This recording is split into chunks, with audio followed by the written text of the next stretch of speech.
So the Costco guys have been all over TV recently, and a lot of fans have been rolling their eyes at it. Even me, I'm like, man, fuck off with your double chonk. I don't know. I don't understand these guys. They're not for me. I don't watch them. All I know is they go around Costco and hold up the food and go, it's a chonk, and then they eat it and go boom or something. I don't know. I don't know why millions of people watch this shit.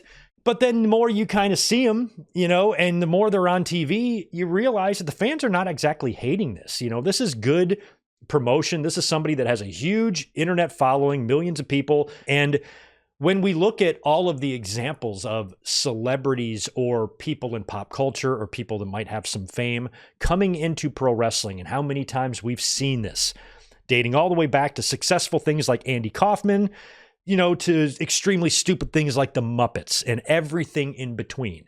Has anybody ever watched King of the Ring, 1994? Listen to that commentary.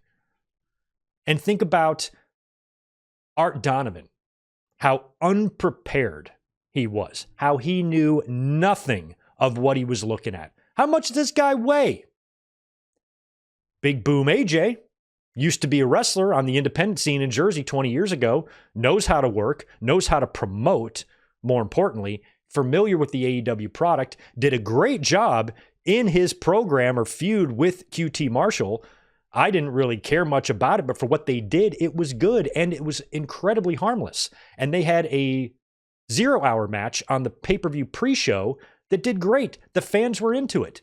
So for all the fans complaining and stuff, I'm like, we could literally write down dozens upon dozens upon dozens upon dozens of examples of way worse celebrity appearances in pro wrestling, most of them by WWE, some of them even by AEW, of all of these celebrity appearances or the cross promotion that wrestling tends to do sometimes to help attract other viewers. This is one of the least annoying ones pro wrestling has ever done. At least you got a wrestler here who used to wrestle.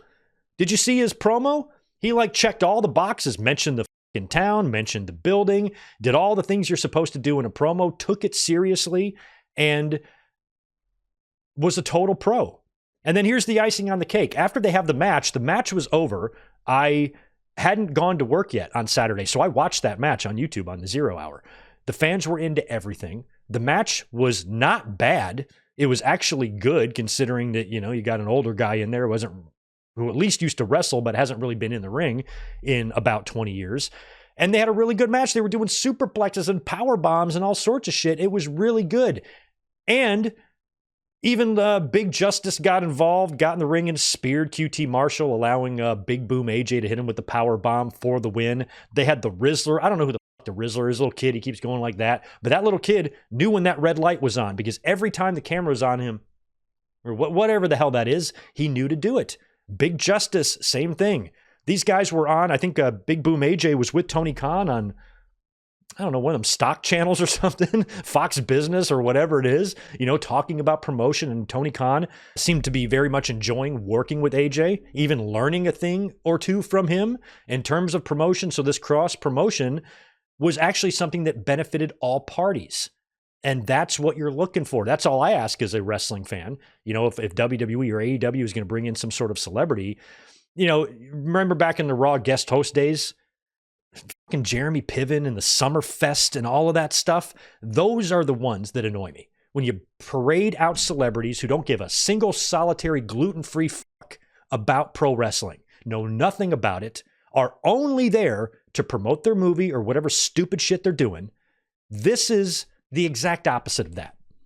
And not one single person in AEW had a negative thing to say about it. It's not like we were hearing stories of, oh, this guy's a complete obnoxious idiot, taking away valuable TV time from established talent. Every interaction and everything that we've heard from talent regarding this whole situation has been nothing but positive. And like I said, here's the icing on the cake. We learned this week that AJ, Big Boom AJ, actually suffered a broken foot before the match. During the day, breaks his fucking foot, tells no one, wrestles the match anyway. I could barely tell the difference. And now he's in a walking boot. And Fightful wound up confirming that he actually did break his foot earlier in the day and kept it to himself.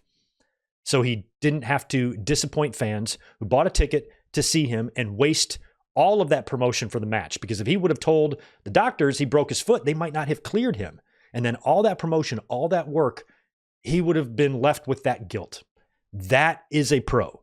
So even though I am not their audience, even though I don't get on TikTok or wherever the fuck they are and watch them go to Costco and eat chonka cookies or whatever, I don't care. They did great. I was impressed with everybody involved, and I was happy that the wrestlers and the talent and most of the fans seem to really enjoy this one. So when it comes to celebrities or crossovers or outsiders coming into our world, just think in your head, if you've been watching wrestling for any significant period of time, 20 years or more, think of all of the times throughout history that we've seen worse celebrity crossovers than this. This is one of the better ones they've done. There's been a hell of a lot worse than this. This was harmless. It served its purpose. AEW benefited. Boom, AJ Boom and Big Justice benefited. And the crowd was into it. They weren't booing, this is stupid, this is boring. They weren't chanting any of that. They were into all of it. So for those who are shitting on, I know AEW's got a ton of problems right now, but for those who are making videos and thumbnails with how stupid this was, I'm like, I'm not really sure if you comprehend history. Because if you think this was one of the worst or cringiest things you've ever seen, all that tells me is you don't have any wrestling knowledge beyond 2019. I think this was one of the least offensive celebrity appearances in pro wrestling history. And I now have respect for those Costco weirdos.